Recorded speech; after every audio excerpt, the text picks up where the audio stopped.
The Newsday continues here on One News Now. I'm Angela Lagunzad. The wake of former President Fidel V. Ramos is now open to the public. The public viewing for today will be held until 2:30 in the afternoon, while tomorrow, FVR's wake is open to the public from 7 in the morning to 4 in the afternoon. Meanwhile, Senate President Miguel Zubiri, former President Joseph Estrada, and Senators Pia Cayetano, Jinggoy Estrada, Sherwin Gatchalian, Rafi Tulfo, Ronald De La Rosa, and Robin Hood Padilla reenacted the famous FVR jump during the 1986 EDSA People Power Revolution during their visit to the wake of the late former president. And the late president's grandson, CJ Sembrano, recalls all the lessons imparted by his grandfather, whom he fondly remembers as a workaholic who attended to his duties even if sick. I went on a trip with him to Boao, China. I learned that 4:45, 4:05, he was nudging my foot, waking me up, asking for his coffee, and he was dressed and ready to go. This is when I learned of Lolo's work ethic. So my second story is, while we were on a conference or a state visit, he was invited to give a speech that night, and the night before, he had a bad case of gout. He couldn't walk at all. We had to stay in the room the whole time. The following day, I was gauging if I should notify the organizers about the situation, but when I asked him, he shrugged it off and signaled me to help him stand. Meanwhile, tributes poured in for veteran actress Sherry Hill, who passed away on Friday at age 59 after a battle with cancer. Hill's former co-star Lisa Soberano took to Instagram to thank the late actress for all the lessons she imparted while shooting their TV series. Former Vice President Leni Robredo also thanked Hill for her support in recent presidential elections and commemorated the actress's invaluable contributions to Philippine cinema. Meanwhile, megastar Sharon Cuneta pens an emotional message for Hill, recounting their early years in the industry and how their friendship strengthened since then. Another actress, Sasha Padilla, also mourns the loss of the Contrabida legend, as she describes the late actress as passionate and full of life. Young actress Gabby Garcia, meanwhile, shared a clip of a drama scene with Hill and called her one of the best actors she has worked with. In other news, the Philippine Embassy in Israel has advised Filipinos to remain vigilant and observant of their surroundings. This came after Israel unleashed a wave of airstrikes across the Gaza Strip, killing at least 10 people, including a top commander of a Palestinian militant group. In response, the Palestinian Islamic Jihad said it had fired more than 100 rockets into Israeli cities, including Tel Aviv, but no casualties were immediately reported. For now, educational activities are prohibited among those living inside the Gaza envelope in Israel, while work may be done in protected spaces near bomb shelters. With the high prices of goods, some LGUs are now offering rice as incentive for people to get boosted against COVID-19. Mobile journalist Yeda Pascual has the story.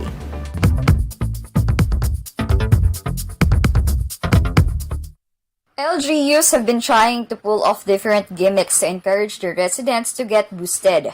Amid the soaring prices of goods, some LGUs opted for a more practical incentive: rice. One of them is the local government of Carmona, Cavite, which is offering not 1, not 2, but 5 kilos of rice to residents who will get their booster shots. Kada tao. Let's say meron isang pamilya na 4 yung nagpabakuna, 4 na bigas talaga yung binigay sa kanila. Kaya tutuwa yung mga taga Phase 4, talagang blockbuster nung araw na yon. The incentive program is based on the Health Department's Pinas Lakas campaign, which aims to encourage more Filipinos to get their boosters as additional protection against COVID-19. That is our advocacy sa mga LGUs na gumawa sila ng specific program para mahikayat natin ang kanilang mga mamamayan na magpabakuna.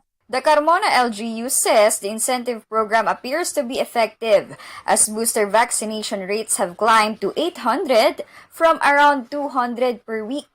sa local government unit sa munisipyo as part ng incentive. Kasi initiative namin yon na para maka-encourage at makarami ng babakunahan. So what's in it for them aside from the bakuna, di ba? So yon, form of encouragement. And nakatulong naman talaga. Aside from Carmona, more and more LGUs are also adapting the same incentive program for booster vaccinations.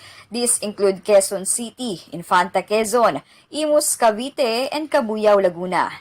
The Health Department lauds the initiative of these local governments. Nagpapasalamat kami sa mga LGU na gumagawa ng ganitong pamamaraan para mahikayat natin ang ating mga mamamayan na magpabakuna. At the same time, masaya yung mga tao na nakaka-receive pa sila ng mga incentive. Malaking tulong po yan sa Department of Health.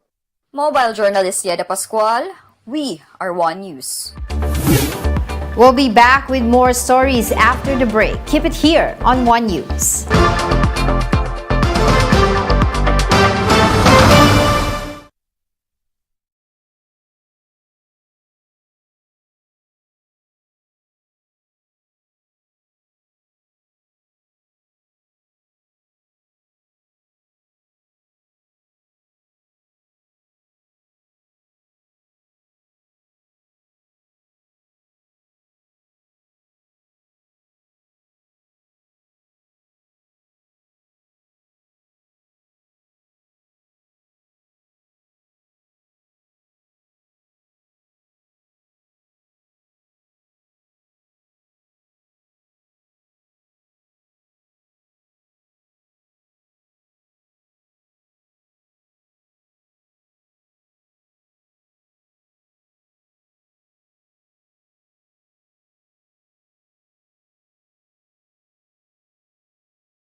You're still watching One News Now. I'm Angela Lagunsad. U.S. Secretary of State Antony Blinken reiterated Washington's commitment to its mutual defense treaty with the Philippines in his first official visit in the country.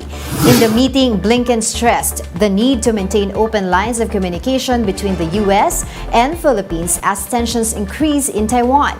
He vowed that the U.S. will remain steady and ready to stand with the Philippines and other allied countries in upholding independent sovereignty. Blinken also expressed intent to work with the Marcos administration to secure maritime domain. Maintaining dialogue is arguably even more important when we're in a period of heightened tensions, as we are now, because of China's activities around Taiwan. We seek to de-escalate those tensions, and we think dialogues are very important. Countries around the world is that they expect us to maintain our channels of communication. That's what the United States is determined to do. Meanwhile, Foreign Affairs Secretary Enrique Manalo said joint sea patrols between the Philippines and the U.S. can take place under the Defense Pact, which can continue to be explored bilaterally. In our view, joint patrols between the Philippines and the United States can take place. They are under the ambit of the MDT and also within the context of the Mutual Defense Board and Security Engagement Board. So I think this is an issue which will be continued to be explored bilaterally. And as I mentioned, there are existing multiple platforms for which the discussions of this nature could be held. And those are the top stories of the hour. Join us later at 12 noon as we continue to monitor the day's biggest stories. You can also catch One News on the Signal Play app. Register for your free account now at www.signalplay.com and stream One News live anytime, anywhere. I'm Angela Lagunsad. Mask on, wash hands, and stay safe, Philippines. We are One News.